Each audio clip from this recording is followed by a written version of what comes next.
হই হই রই রই, ফুটছে মুখে কথার খই।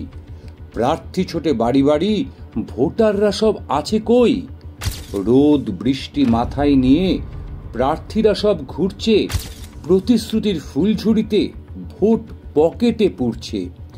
ভোটটা গেলে টিকিটাও যাবে না যে ছোঁয়া, থাকতে সময় মুখটা তাদের গোলাপ জলে ধোঁয়া। হ্যাঁ, কবি ঠিক এ ভাষাতেই ভোটের আগে একটি ছড়া লিখেছিলেন বহু বছর আগে। কিন্তু ছড়াটা যে আজও কতটা প্রাসঙ্গিক তা বলার অপেক্ষা রাখে না। তীব্র দাবদাহ উপেক্ষা করেই চলছে প্রচার।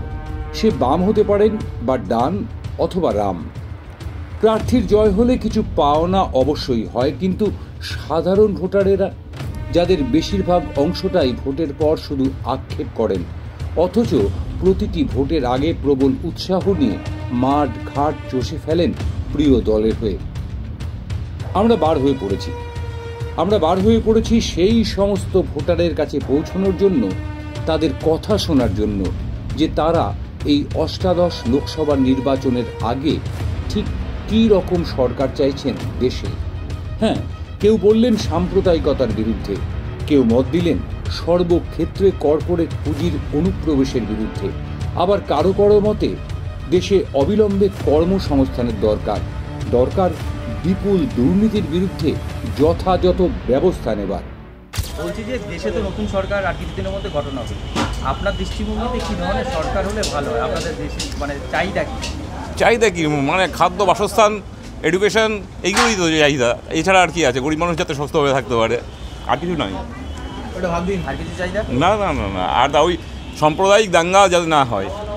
আমরা চাইবো বেকারত্বটা কমুক, এখানে কলকারখানা হোক, সবাই সুস্থভাবে জীবনযাপন করুক। আমরা চাই না এই নোংরা রাজনীতি কেউ খেলুক, কেন এইখানে যেইভাবে এখন দুর্নীতি, নোংরা রাজনীতি চলছে, এটা আমরা চাই না। আর সুস্থভাবে যাতে সবাই বাঁচতে পারে সেরকম একটা কিছু করি, আমরা এটাই আশা করি যেই সরকারই আসুক। দেশে আর কিছুদিনের মধ্যেই লোকসভা ভোট, তারপরে দেশে সরকার তৈরি হচ্ছে, নতুন সরকার। আপনার দৃষ্টিভঙ্গিতে কী ধরনের সরকার দেখতে চান? আমাদের যে সরকার আছে সরকারই ভালো, সেই সরকারই আমরা দেখতে চাই। এই ধরনের লোকসভা ভোট আর দেশের সরকার, সে ঠিক আছে। আমাদের সব কিছুই চাহিদা। আমাদের চাহিদা যেমন টাকার, আমাদের অর্থটা বেশি হলে আমাদের ভালো হয়, এটাই আমাদের উপকার হয়। তারপর আমাদের ভাড়াপত্র ঠিক মতন হলে, আমাদের ট্যাক্সি লাইনটা যদি ভালো চলে, সব ওলা বাইক ফাইকে সব খেয়ে নিচ্ছে, আমরা কিছু আর খেতে পারছি না, সারাদিন বসে থাকি। যাত্রী সাথী ভাতিজা এইসব আমাদের কোনো লাভই নেই এইসব করে। তারপরে এইসবের সুবিধা যদি আমাদের পাই, আমরা খুবই ভালো হবে। আমাদের ঘর সংসার চলছে না ঠিক মতন, কাজকর্ম আমরা করতে পারছি না, সারাদিন বসেই থাকি। এত বাইক বার করে দিয়েছে, বাইকেই সব ভাড়া নিয়ে চলে যাচ্ছে। আর কি চাহিদা আছে? চাহিদা ট্যাক্সি গাড়ি, এত ইন্স্যুরেন্স, ট্যাক্স সব কিছু তো বেশি দিতেই হচ্ছে আমাদের। এই অবস্থা আমরা চলছি, এই হচ্ছে চাহিদা। এই আমাদের চাহিদা। আমাদের রুজি রুটিটা ভালো হোক, সেটাই আমরা চাই। এই যে সরকারি আসুক, সব সরকারি আমাদের কাছে ভালো। যে সরকারি দেশের প্রথম হচ্ছে কি অর্থনৈতিক উন্নতির যে গ্রোথটা, সেটা যেন খুব ভালোভাবেই করে। তার জন্য আমাদের নিউ জেনারেশনের যে কর্মসংস্থান, সেটা খুবই দেখা জরুরি রয়েছে, না হলে দেশের গ্রোথ হবে না। আর হচ্ছে কি রাস্তাঘাটগুলো আরও বেশি ভালো করতে হবে। অনেক জায়গায় এখন অনেক বাজে বাজে রাস্তা রয়েছে, যেগুলো আর ট্যাক্সটা একটু কমালে খুবই ভালো হয়। ট্যাক্সটা অনেক বেশি আছে আমাদের দেশে, যেটা অন্য অন্য কান্ট্রিতে নেই। এইগুলোই আর কি। আর শিক্ষা ব্যবস্থা আরও স্ট্রং করতে হবে। আর বিদ্যুতের ইউনিটটা একটু কমালে ভালো হয়, আর কিছু না। এটা আমার কাছে আবেদন। ট্যাক্সটা কমানো খুবই জরুরি, আর শিক্ষাগত যোগ্যতা, অর্থনৈতিক উন্নতি, ঠিক আছে। রাস্তাঘাট এই কথা বলতে গেলে একটাই কথা আসে আমার, সেই রবীন্দ্রনাথের কথা, যে ভারত আমার জগত সবাই শ্রেষ্ঠ আসন লবে। তো আমি সর্বদিক থেকে ভারতকে সর্বশক্তিমান হিসাবে দেখব, এবং আমারও বয়স বাড়ছে, আরও ভালো দেখব যে ভারত আমেরিকা, রাশিয়া, চীন সবার উপরে থাকবে।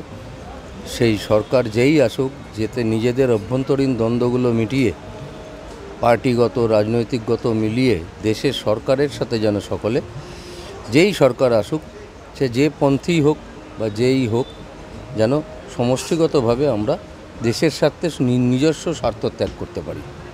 এই হচ্ছে আপনার আমার বার্তা যে দেশের স্বার্থে, মানুষের স্বার্থে এই সমস্ত রাজ্যে এই কোথায় কি মূল্যবৃদ্ধি হচ্ছে সেই পুরো জিনিসটা আলাদা আলাদা বর্ণনায় না গিয়ে একেবারে দেশের স্বার্থে স্বার্থ ত্যাগ করে ভারতকে শ্রেষ্ঠ আসন নিতে হবে, এটাই আমার বার্তা। ভোটবাজির দ্বিতীয় পর্বে উঠে এলো সাধারণ মানুষের বিশেষ বিশেষ দাবির কথা। আপনিও যদি আপনার চাহিদার কথা জানাতে চান, যোগাযোগ করুন আমাদের সাথে। শ্যামল পাল ও মৃত্তিকা সেনগুপ্ত, 7 নিউজ, কলকাতা।